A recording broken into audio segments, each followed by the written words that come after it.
మొన్న ఒక యూట్యూబర్‌ని అరెస్ట్ చేశారు. ఎందుకు? ఇంటర్నెట్‌లో ఆహ్, అంటే మైనర్ అమ్మాయిల గురించి ఆహ్, చిన్న పిల్లలని ఇంటర్వ్యూలు చేస్తా వాళ్ళకి అంటే ఒక టైప్ ఆఫ్ సెక్షువల్ హెరాస్మెంట్ చేస్తున్నాడు అన్నట్టుగా తన మీద అభియోగం. తన కంటెంట్ కూడా అలాగే ఉండి దరిద్రంగా తనని అరెస్ట్ చేశారు. నెక్స్ట్ ఆంధ్రప్రదేశ్‌లో నారా లోకేష్ గారు కూడా చెప్పారు గట్టిగా చిన్న పిల్లల మీద వీడియోలు చేస్తే అంటే ఇట్లాంటి వల్గర్ కంటెంట్ ఏమైనా ఉంటే యూట్యూబ్‌లో చాలా స్ట్రాంగ్‌గా మేము తీసుకుంటామని చెప్పి వార్నింగ్ కూడా ఇచ్చారు. నిన్నటికి నిన్న 24 మందిని అరెస్ట్ కూడా చేశారు. చైల్డ్ అబ్యూస్మెంట్ చిన్నపిల్లల్ని ఇంకో రకంగా వాళ్ళు చూసి ఇంకో రకంగా వాళ్ళ గురించి మాట్లాడడము నేరమే, నువ్వు దాన్ని షేర్ చేయడము నేరమే, అప్లోడ్ చేయడం ఇంకా పెద్ద నేరం. ఇలాంటివన్నీ తెలుసు, అందరు వార్నింగ్లు కూడా ఇస్తున్నారు, అందరూ చెప్తున్నారు, మాట్లాడుతున్నారు. అయినా సరే జనాలకు ఎందుకు భయం ఉండట్లేదో తెలియట్లేదు. కానీ ఇద్దరు మనుషులు కొట్లాడుకున్నారు, సరే బాగానే ఉంది, మీ కొట్లాట మీ ఇష్టం, ఎలా అయినా కొట్టుకు చావండి. దాంట్లో ఒక ఎలిగేషన్, ఒక మనిషి ఇంకో మనిషి మీద ఎలిగేషన్ పాస్ చేశాడు, నువ్వు 14 ఏళ్ళ అమ్మాయిని తో అసభ్యంగా ప్రవర్తించావు అని. నాకు నోటికి కూడా రావట్లేదు మాటలు.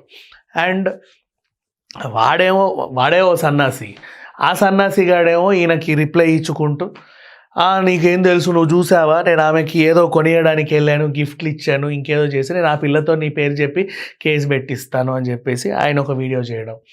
మళ్ళీ ఈయన రిప్లై ఏంటో, సర్లే మీ గొడవ మీ ఇష్టం, దేని గురించన్నా కొట్లాడుకోండి, ఎన్ని రోజులన్నా కొట్లాడుకోండి, కొట్లాడుకున్న వాళ్ళకి కొట్లాడుకున్నంత, తిట్టుకున్న వాళ్ళకి తిట్టుకున్నంత మీ ఇష్టం. మీ ఫాలోవర్స్ కూడా తిట్టుకుంటూ ఉంటారు, కొట్టుకుంటూ ఉంటారు, నచ్చకపోతే అన్సబ్స్క్రైబ్ చేసుకుంటారు, నచ్చితే ఇంకా హ్యాపీగా ఫాలో అయ్యి మిమ్మల్ని ఇంకా షేర్లు కొట్టుకుంటారు. మీ దరిద్రం మీది.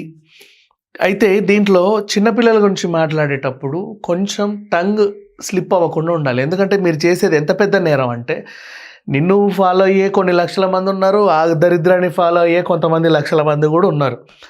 మనం రోజు కూర్చొని ఏదో చెప్తాం కాబట్టి ఈ పెట్టే వీడియో వాళ్ళందరికీ ఒకవేళ మీ గంట కొట్టినా కొట్టకపోయినా ఓపెన్ చేస్తే కొంచెం ప్రయారిటీలో వస్తుంది. ఎందుకంటే మీకు సబ్స్క్రైబర్ కాబట్టి వాళ్ళందరికీ మీ చెండాలం రీచ్ అవుతుంది. కాబట్టి ఎప్పుడైనా సరే సోషల్ మీడియాలో నేను మిమ్మల్ని ఇన్ఫ్లుయెన్సర్స్ అంటే మీరు చెప్పే ప్రతిదీ అని ఫాలో అయ్యేవాళ్ళు, మీరు ఇన్ఫ్లుయెన్స్ చేయగలిగే స్థాయిలో ఉంటే మీరు ఇన్ఫ్లుయెన్సర్ అంట. మీరు జస్ట్ వీడియో కంటెంట్ క్రియేటర్స్, యూట్యూబ్లో కొంచెం కంటెంట్ క్రియేటర్స్, ఏదో ఒకటి ట్రావెల్ వ్లాగో ఇంకేదో. ఆ దరిద్రం గురించి అయితే నేను చెప్పను, వాడు పెట్టేదే నీచం, వాడొక నీచుడు. ఈ అన్ని దేశాలు తిరుగుతారు, ఆ దేశంలో ఉన్న నీచమే చూపిస్తాడు. కాబట్టి ఇక ఈయనంటావా కొంచెం పద్ధతిగా ఏదో చెప్పుకుంటూ ఉంటాడు, సమాజంలో జరిగే విషయాల గురించి కూడా అప్పుడప్పుడు వీడియోలు పెడుతుంటాడు, అంతవరకు బాగానే ఉంది. గతంలో ఒక్కసారికి మీరు గుర్తు తెచ్చుకుంటే వీళ్ళ బ్రదర్ ఒక గుంపుని వేసుకొని సోషల్ మీడియాలో, ఇతను కూడా ఖండించాడులే, అలా మాట్లాడితే ఆ టీముని అందరినీ తన్ని అరెస్ట్ చేశారు, మనం చూసాం ఆల్రెడీ. మళ్ళీ అదే ప్లాట్ఫామ్లో అలాంటి టాపికే మాట్లాడాలని ఎందుకు అనిపించింది? అవతలోని తిట్టొచ్చు, పర్లేదు, అతని ఇమేజ్ డ్యామేజ్ చేయాలి అనుకోవచ్చు, లేదా నీకు అతని గురించి ఏమైనా నెగిటివ్గా తెలిసి ఉండొచ్చు. ఫస్ట్ మనకు తెలిసింది ఎంతవరకు నిజం, దాని అథెంటిసిటీ ఏంటి, ప్రూఫ్స్ ఏంటి ఉంటే, బికాజ్ వీఆర్ అంటే ఒక డెలివరీ చేస్తున్నాం కదా సమాజానికి. ఆ డెలివరీ అయిపోయిన తర్వాత అంతే, ఇంకా ముద్రేసి పడిపోయినట్టే. చాలామంది అలాగే అనుకుంటారు. మనం మాట్లాడేది ఇప్పుడు, అప్పట్లో కొండా సురేఖ గారు ఉన్నారు, అంటే దగ్గరుండి చూసినట్టుగా అనర్గళంగా చాలా హ్యాపీగా, అసలు నాకు ఫుల్గా తెలుసు దీని గురించి, నేను అక్కడే ఉన్నాను అన్నట్టుగా చెప్పేసింది, ఒక మాట వదిలేసింది. వదిలిన మాట వెనక్కి తీసుకోగలమా? లేదే. తర్వాత క్షమాపణలే చెప్పుకోవాలి. అంతెందుకు, మన శివాజీ గారైనా రీసెంట్ ఇష్యూనే మళ్ళీ తీసుకుందాం. ఆయనైనా సరే ఒక మాట మాట్లాడుతూ అనుకోకుండా ఏదో అయ్యింది, క్షమించండి, అది నేను వెనక్కి తీసుకుంటున్నాను. అనసూయ అయినా అంతే, గతంలో ఒక మాట మాట్లాడుతూ అనుకోకుండా ఏదో అనింది, అది దానికి ఇంకో హీరోయిన్ హర్ట్ అయింది, క్షమించండి, నేను వెనక్కి తీసుకుంటున్నాను.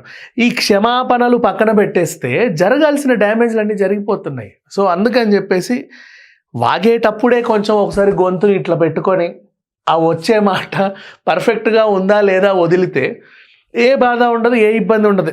కానీ ఇంకొకటి, వీళ్ళని ఖచ్చితంగా తిట్టాలి. ఎందుకు చెప్పనా, ఇప్పటిదాకా నేను చెప్పిన వాళ్ళంతా కూడా బయట పబ్లిక్లో మైకులు ఇస్తే మాట్లాడిన వాళ్ళు అనుకోకుండా రికార్డ్ అయ్యాయి. అవునా?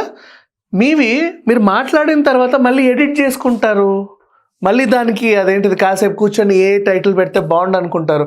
అంటే నువ్వు చెప్పేటప్పుడు పొరపాటుగా చెప్పినప్పటికీ కూడా అది వదిలే క్రమంలో నీ దగ్గర కనీసం 2-3 గంటలు 5 గంటలు నీ దగ్గర ఉంటుంది. అట్లీస్ట్ 1 అవర్ అన్నా నీ దగ్గర ఉంటుంది. అప్పుడు కూడా సరి చేసుకోవచ్చు. మీరు సరి చేసుకోలేదు అంటే you want to deliver that, అంటే ఆలోచించట్లా, గన్ షాట్గా అవతలోడికి డ్యామేజ్ అవ్వాలి. ఇంకా చెప్పాలంటే ఈ అబ్బాయి ఇతను చేసుకునే వీడియోలు బాగానే ఉన్నాయి, కానీ వాడి మీద పడ్డమే పెట్ట. ఎందుకు పడ్డాడో తెలియదు, వాడి చేత అనిపించుకోవడం ఎందుకు? వాడు నీచమే మాట్లాడతాడు, వాడి నోట్లో నోరు పెట్టి తిట్టించుకోవడం ఎందుకు? అంత అవసరమే ఉంది? ఆ పేరు చెప్పడానికే నాకు చాలా హక్కు అన్నట్టుగా ఉంది. ఇంకా మీరు అతన్ని ఫేస్ వేసుకొని వేసుకొని చాలా హ్యాపీగా, నాకంటే వెనకుంది కాబట్టి it's okay, I'm very happy, ఎడిటర్లు చూసుకుంటారు, నాకేం ప్రాబ్లం లేదు. ఆ మొహాన్ని కూడా నేను చూడండి ఇంకా చెప్పాలంటే. అలాంటిది వాడితో ఎందుకు అనవసరం గొడవ పెట్టుకుంటున్నారు? ఎక్కడో శివాజీ దగ్గర స్టార్ట్ అయింది, తర్వాత అలా వెళ్తుంది. మధ్యలో వీడు వస్తే ఎంత, రాకుంటే ఎంత, వీడు నీచమే కదా, అది వెళ్తూ ఉంది. ఆగట్లా ఇంకా కూడా నెక్స్ట్ ఇప్పుడు రాశి వర్సెస్ అనసూయ ఒక గొడవ. ఆవిడ మళ్ళీ అసలు హీరోయిన్ అంటే ఎలా ఉండాలో తెలుసా, ఆమె ఒక హీరోయిన్ అన్నట్టుగా మోహన్ బాబు గారు చెప్పినట్టు ఒక డైలాగ్ చెప్పినట్టు పెద్దగా పోస్ట్ చేసేసింది. ఇక పోతా ఉంది. ఇక సంఘ సంస్కర్తలు ఇదే టాపిక్ని ఎంచుకొని ఎక్కడెక్కడ లేని సంతంతో వచ్చింది ఇంటర్నెట్కి. ఆ ఎక్కడెక్కడ లేని సంతంతా ఏం వాగుద్దంటే, పొట్టి బట్టలు వేసుకుంటే వాడికి 3 రాదా, 3 రాకపోతే వాడు మగాడు ఎట్లా అవుతాడు అన్నట్టుగా ఆదరిద్రం వాగడం. ఆగట్లా ఈ చండాలం. అదో కోణంలో వెళ్తుంటే మీరెందుకు ఇంకో కోణాన్ని ఎంచుకున్నారు? అవసరం ఏముంది? వద్దు, వదిలేయండి బెటర్. అండ్ ఇది ఎక్కడికో వెళ్తుంది, మీకు అర్థం కావట్లా. బయటకు ఒకసారి వచ్చింది, ఈరోజు వచ్చింది, you should not speak about children. ఎవరికి మాట్లాడే హక్కు లేదు, ఎవ్వరు కూడా వాళ్ళ పిల్లల గురించి మాట్లాడే హక్కు లేదు, ఆడపిల్లల గురించి మాట్లాడే హక్కు అసలు లేదు. ఇంకా చెప్పాలి అంటే నెవర్ టాక్. ఇంకా వాళ్ళ మీద చెయ్యేశారు, కాలేశారు, వాళ్ళు అది చేశారు అనే కూడా లేదు. బాగా గుర్తుపెట్టుకోండి, బయట రేప్ అనే పదం గురించి మాట్లాడకూడదు, చాలా సెన్సిటివ్. ఆ విక్టిమ్తో కేసు గురించి మాట్లాడాలన్నా కూడా జడ్జి గారు అందరినీ పంపించేసి వీడియో రికార్డ్ చేస్తారు. మీరు ఎన్ని సినిమాలు చూడలేదు, అంతే రీసెంట్గా వచ్చిన కోర్టు సినిమా చూడండి. అంటే అందరూ కోర్టుకి అదే పనికి వెళ్ళి రారు కదా, తెలియని వాళ్ళు కూడా ఉంటారు. ఆ ప్రాసెస్ తెలియనప్పుడు ఒకసారి చూడండి, సినిమా చూసినా ఒక నాలెడ్జ్ వస్తుంది. నెక్స్ట్, ఆ విక్టిమ్ గురించి ఇట్లా మనం కూడా మాట్లాడకూడదు. ఆమె మొహం ఎక్కడ రివీల్ చేయొద్దు, బ్లర్ చేయాలి. ఇట్లా పేరు వాడకూడదు, డైరెక్ట్గా ఇంకో పేరు పెట్టుకోవాలి. అందుకే వచ్చాయి మనకి నిర్భయ, దిశ ఇవన్నీ కూడా. సో చాలా జాగ్రత్తగా ఉండాలి అసలు ఆ పదాల గురించి మాట్లాడినప్పుడు. నెంబర్ 1, అమ్మాయి గురించైనా మహిళ గురించైనా మాట్లాడితే. నెక్స్ట్, అందులో ఆ అమ్మాయి ఇంకా చిన్నపిల్ల అయితే అసలు మాట్లాడకూడదు, అక్కడ వరకు వెళ్ళకూడదు. చాలా గైడ్ లైన్స్ ఉన్నాయి, ఇప్పుడు చట్టాలు కూడా చాలా స్ట్రిక్ట్ అయ్యాయి. మీరు అదే పనిగా ఒకరి మీద ఒకరు ఆరోపణలు చేసేసుకుంటున్నారు చాలా సింపుల్గా, ఈజీగా. అండ్ నువ్వు ఆరోపించినప్పటికీ నువ్వు ఇక్కడ ఉన్నావు కాబట్టి నువ్వు ఆరోపణ చేసింది తప్పు. వాడు ఇక్కడ లేడు, వాడిని ఏం చేయలేవు, వాడొక పెంట, ఆడెక్కడో ఉంటాడు, ఏ అడవిలోనో ఉంటాడు వాడు, గ్రహాంతరవాసి వాడు ఇంకో గ్రహంలో కూడా ఉంటాడు వాడు. చెప్పు, అవసరం ఏముంది?